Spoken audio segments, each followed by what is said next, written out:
Hi, this is Nate, and today we are going to be reading Chapter 51, the Prohibition Amendment. The soldiers who came home from Europe in 1919 had exciting things to tell. They'd been to Paris and had seen fancy nightclubs, stunning buildings, and splendid boulevards. Some bragged about their heroism in battle, which was understandable. You had to be tough or lucky to be a survivor. A few came home without arms or legs. Some didn't want to talk about the war at all. The returning soldiers were surprised to find that America had changed in the year they'd been gone. They noticed one thing right away. It had to do with beer and liquor. During the war, it was considered unpatriotic to drink alcohol. Beer is made from grain, and grain was needed to feed soldiers. Now that the war was over, many people wanted to put an end to all liquor drinking.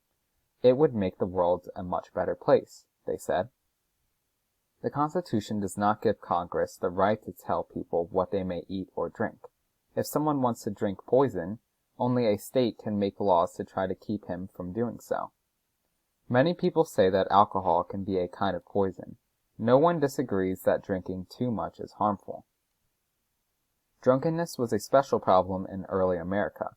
Most drinking was done at saloons, where women were not admitted.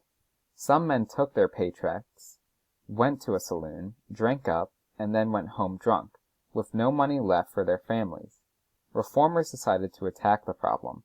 Some of them believed in temperance, which means moderation. Others believed in prohibition, which means outlawing all drinking. Some women's groups fought for prohibition. Several religious groups, especially Methodists and Baptists, joined the battle. Many states became dry. In a dry state, it was against state law to buy or sell liquor. Some people wanted to go further. They wanted the whole nation to be dry. A constitutional amendment was needed.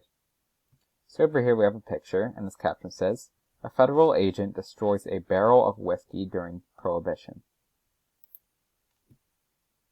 It was the progressive era. People thought that laws could help make people perfect, or close to it. It took about 20 years to get the 18th Amendment passed, but finally it was done. The Prohibition Amendment became law in 1920. The amendment made it illegal to sell liquor anywhere in the United States. Most people thought it a very good idea. All but 2 states passed the Prohibition Amendment. It didn't work. Many people who wanted to drink kept drinking. Although per capita alcohol consumption did fall during Prohibition years. Per capita is Latin and means by heads or per person. In other words, the total amount of liquor consumed in the U.S. divided by the number of people in the U.S. showed there was less alcohol drunk during Prohibition than before. But there was a problem. Many new kinds of people began drinking. Some people, especially some women and young people, who had not drunk before, decided to try it. Prohibition wasn't supposed to do this, but in some crowds it made drinking fashionable. Maybe it had to do with disillusionment after the war. Writers were calling this a lost generation. People weren't really lost, but they were confused about right and wrong. Since selling liquor was now a crime, gangsters took over that activity. People who sold liquor were called bootleggers. Some of them stuck flax inside high boots. Ship running whiskey from foreign suppliers to coastal ports were called rum runners. Illegal bars, where drinks were sold, were called speakeasies. If people spoke loudly and the police heard them, the bar would be raided, so they spoke easy.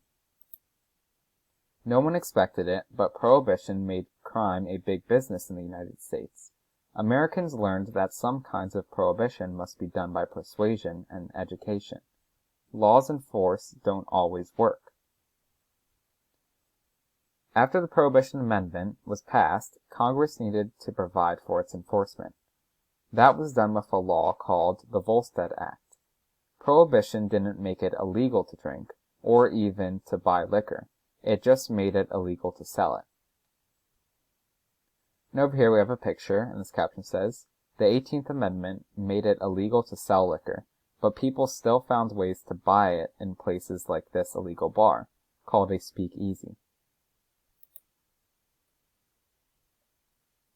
Another amendment was needed to get rid of the Prohibition Amendment. The 21st Amendment was passed in December 1933. It ended what was a well-meaning experiment. The experiment had failed. But how do you get people to stop doing something that isn't good for them? Do the lessons of Prohibition apply to drugs? Some people say we should make it illegal to buy drugs. Then criminals could not earn big money selling drugs. Some people say we should make it legal to buy drugs. Then criminals could not earn big money selling drugs. Others say that would encourage people to use drugs. What do you think? And over here we have a picture, and its caption says, "Patrons of a New York City bar raised their glasses to celebrate the repeal of Prohibition in December 1933. The Constitution of the United States, Article 5. The Congress, whenever 2/3 of both houses shall deem it necessary, shall propose amendments to this Constitution, or, on the application of the legislators of 2/3 of the several states, shall call a convention for proposing amendments, which, in either case, shall be valid to all intents and purposes as part of this Constitution, when ratified by the legislator of 3/4 of the several states, or by conventions in 3/4 thereof." What does all that mean? Read it slowly, and it isn't as difficult as it may seem.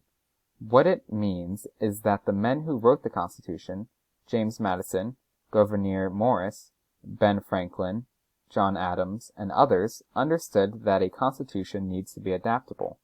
The Founding Fathers wanted people in the future, you and me, to be able to change the Constitution, but they didn't want to make it too easy to change. If they did, that Constitution wouldn't have much lasting value. It would get changed all the time. So they came up with the idea of amendments as a way to change the Constitution. It has been more than 200 years since the Constitution was written. Hundreds of amendments have been proposed, but only 27 have been passed. For an amendment to succeed, 2/3 of the Congress must pass it. That means 2/3 of both the Senate and the House of Representatives. Then 3/4 of the states must also approve the amendment. The Constitution must also be amended if a constitutional convention is called by 3/4 of the states. That has never been done. Remember, we have a federal form of government. Power is shared among the national government in Washington, D.C., and the state governments. The Constitution lists all the things the President, Congress, and the courts can control. Any powers not listed in the Constitution belongs to the states. So that was Chapter 51. I hope you all have a great day.